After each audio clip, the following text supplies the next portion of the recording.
Hey guys, Shabba John coming up with another Watcher of Realms video. On this one, what we want to go ahead and bring up and talk about is going to be this guild war. Now you will notice that we have approximately 1 day, 7 hours until it go ahead and goes live. Now this will be the second phase of this new beta launch. Now, for all of you out there, if you didn't play the very first beta phase, it was very different than it is currently. This also means your strategy for defense is going to be a little different. Now, unfortunately, I did not make a video at the initial part of the phase because unfortunately I was a little busy and I didn't really know what I was doing. Now we're in the second round of the second phase, and I know a little bit more about how to defend, how to kind of attack appropriately. So I'm going to go ahead and give you a little strategies, explain to you my lineup and my train of thought, and maybe that'll help you with your lineup and your train of thought, because chances are you won't have the same heroes as everyone else, but that's okay as long as you're using the right synergy.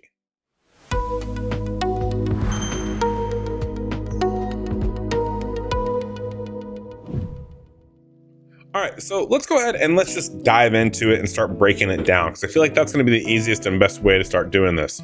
So first things first, let me go ahead and I am going to get my team pulled up here. Let's go march to battle. Garrison. Now you're going to see I am over here on the far left.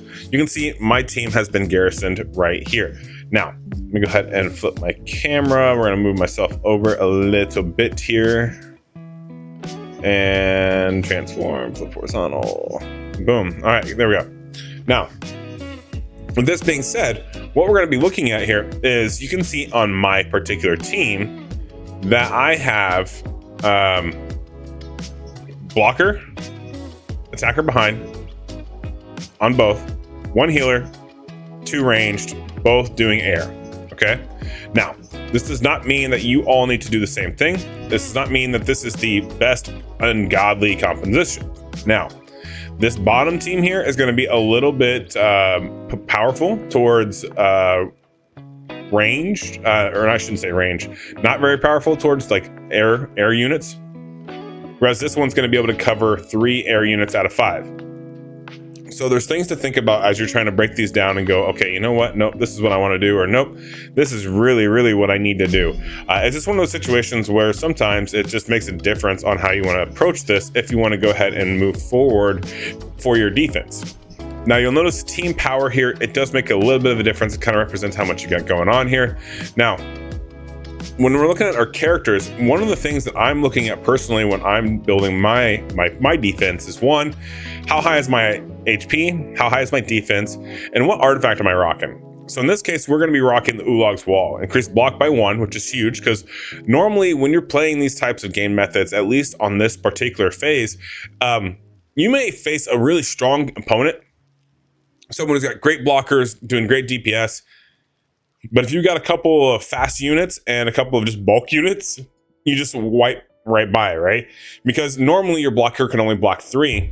So if you can do 2 strong defense, do a couple of different walls, and then just rush through, you can maybe get a couple to squeeze in there with like 1 HP, make sure they're crystal, and win.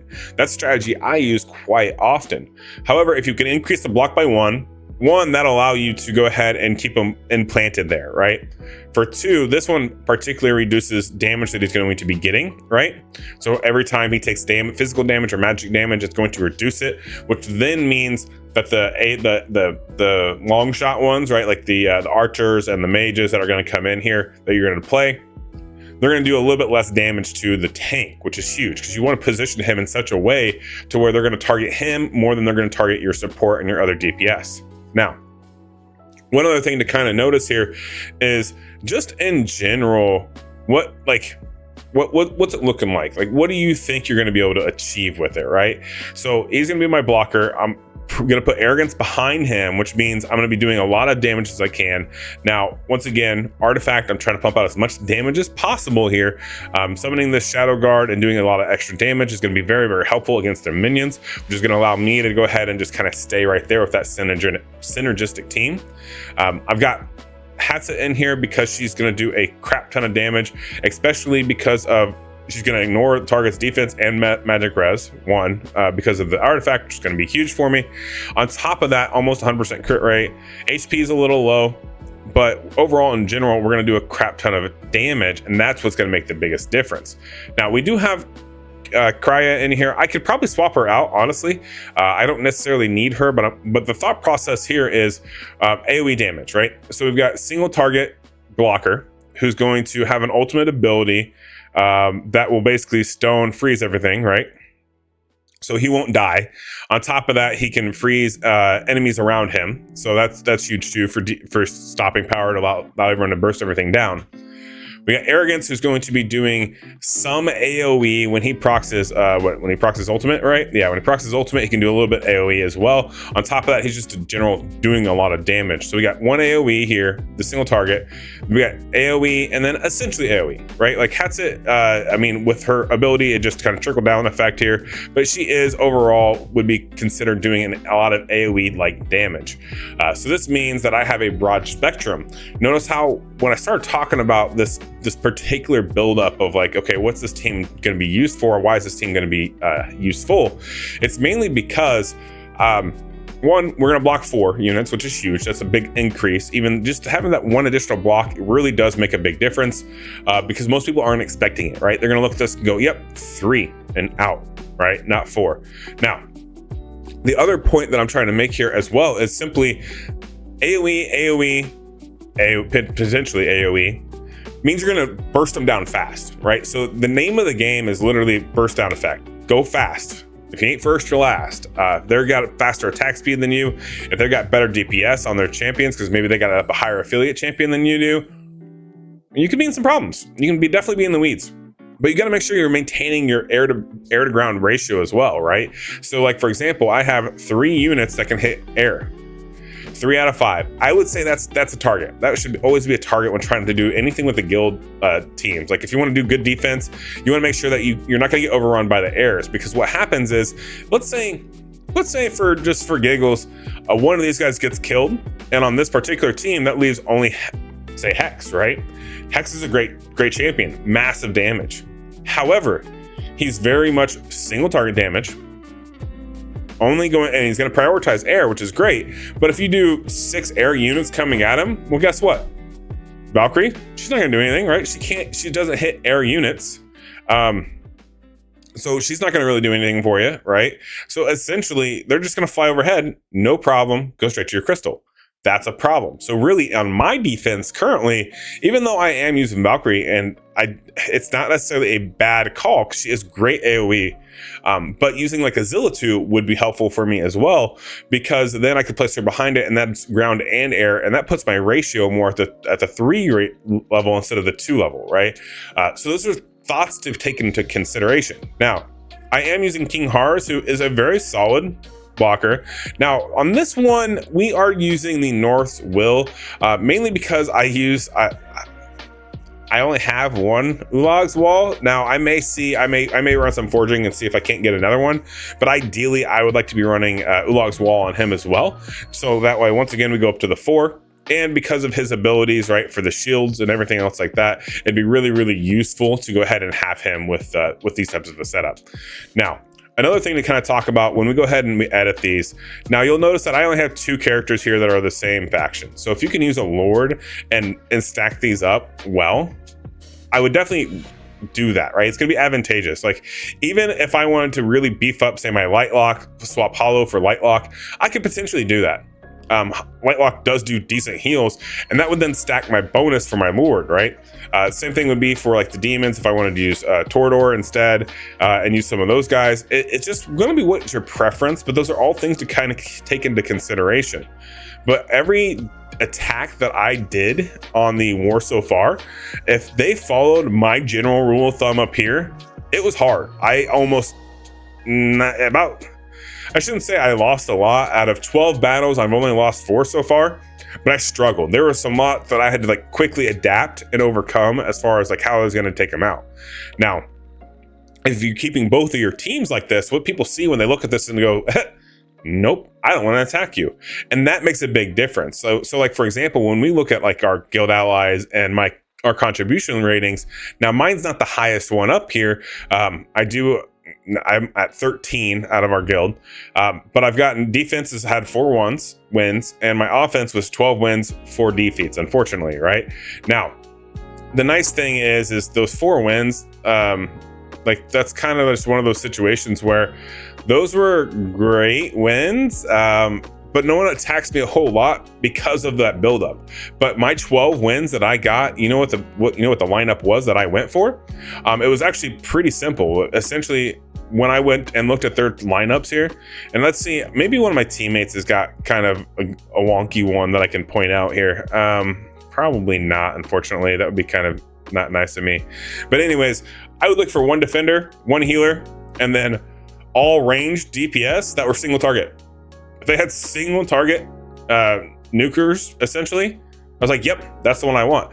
Why? Because I'll put 2 blockers down, and I'll put in some fast units, 2 or 4 of the fast units, and then go for it, right? So when you look at you go back here and you look at your demon soldiers, which ones do you have unlocked? Almost everyone has a lot of these commons. A lot of people have the epics that I have. So for example, if you were to say use this guy who was free on the first bout of this, use him. So that's 2 out of your 5 champions that you can use so far. So these 2, pair them with, say, a defender, and make sure you have a really high defender. So make sure you're using someone who really represents a high a modifier for this person, for this particular unit, and then do this little group here. So that's 4, and that leaves you 1 other pivot to where you could say, okay, I'm going to do another group of 3. I'm going to do some fast runners if it looks like that's going to make the difference, or I'm going to go air. And air is usually the best answer. 9 out of 10 times, you want to put down, like, say, this guy, put him down, put a ranged right behind him, or a healer if you're going to rock it, depending on what you're feeling that day. Then immediately go ahead and put like the air in there, and then some just group bundle going through. This guy will absorb a lot of the DPS, a lot of the damage, especially from the single target. He's going to go ahead and burst down any free floating DPS, which is going to then make him last longer, which then is going to let him go past. So at that point, you have 2 chances with the air and with a bunch of 3 that's going to let you walk right in. So that's what you're trying to get. That's what you're trying to achieve. So if you don't do this defense in such a way that you're doing a lot of blocks and you're stopping a lot of people, and you're not balancing properly, people are going to run you right over, because it's not about who has the strongest troops. It's about the strategy, right? It's no different than doing a lot of the content in the game where your strategy is what makes the difference. If you take a lot of time for like looking at your intricacies and looking at the gear and how they're played and what they're doing, strategy will win a lot of the times. Now, I am not perfect. I am not an expert. My advice has worked very well for me so far, and a few other of our team members that are playing. That does not mean it's the best advice out there. I guarantee you that if you go talk to Velt Shot, he's going to have a slightly different opinion than I do. You'll talk to Ivy League Gaming, same thing. Odd One, like all of our good friends and content creators who've been covering this game, we all have slightly different strategies and different thought processes. So it doesn't necessarily mean that my thought process is bad or that their thought process is bad. They're just different ways to approach it. Each one is going to have a little bit of merit. And what I would highly recommend is what makes the most sense for you. What did you see when you were doing your attacks? And also, what do you feel like is going to be the best defense? Are you someone who the best offense is the best defense? Whatever the case may be, take your time, really look into it, invest a little bit of time and energy into looking into it, and go from there. Also, one other thing, if you are struggling with, okay, what artifacts could be ran here, there's also a fighter artifact that adds 1 to block.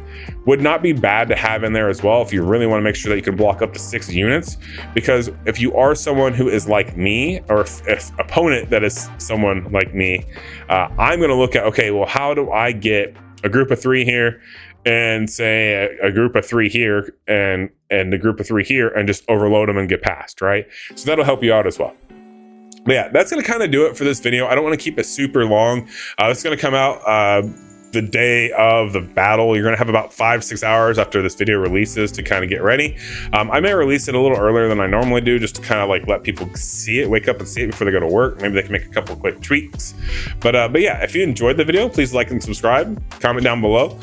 Also, if you have your own strategy, maybe you didn't agree with my strategy, maybe you had another strategy that in your opinion works better, and you want to explain it or you want to say your piece, by all means, leave a comment down below. Let me know, so that way maybe I am wrong in my train of thought and you guys could better help me. So that's gonna do it for this video. And until next time, have a good rest of your day. Peace.